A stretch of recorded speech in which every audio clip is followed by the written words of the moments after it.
I sometimes have a tendency to pray to God about my problems only as a last resort.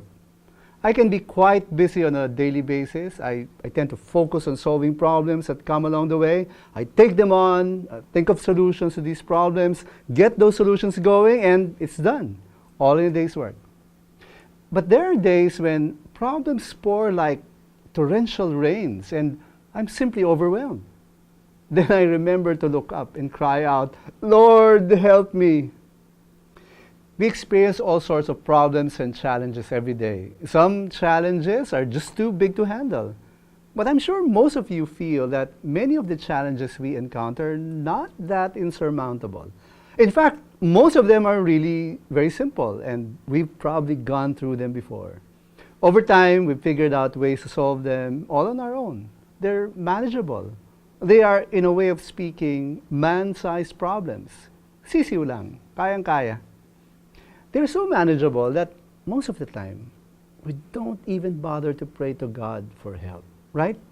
I mean, why bother God with such a small, trivial thing? We can handle it all on our own. Kaya na natin to. Wag na nating storboyin ng Diyos. God is probably busy with, other more important things like preventing a nuclear war or keeping the universe from disappearing into a black hole, di ba? Well, big mistake. We commit a serious error by not bringing our problems and concerns to God. We make God our last resort, a final course of action when all else has failed.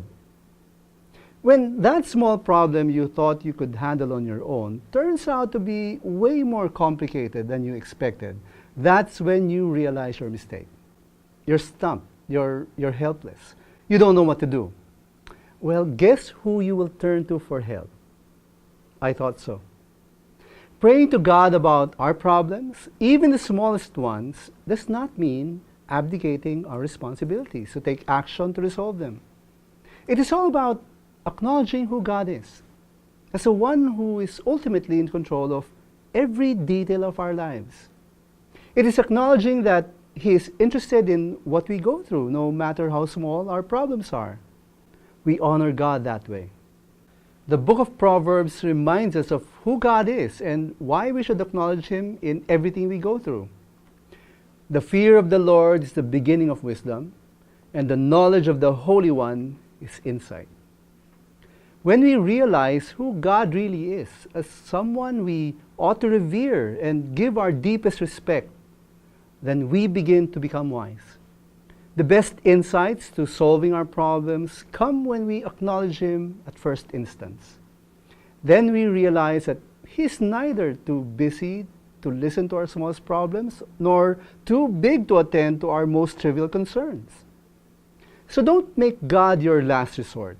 Why not make God your first resort, so to speak?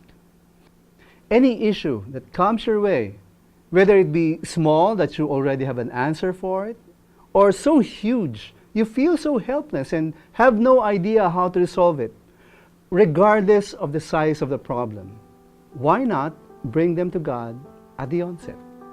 I tell you, God is more than willing to direct your steps. Remember, as you resist the temptation to make God your last resort, faith matters too.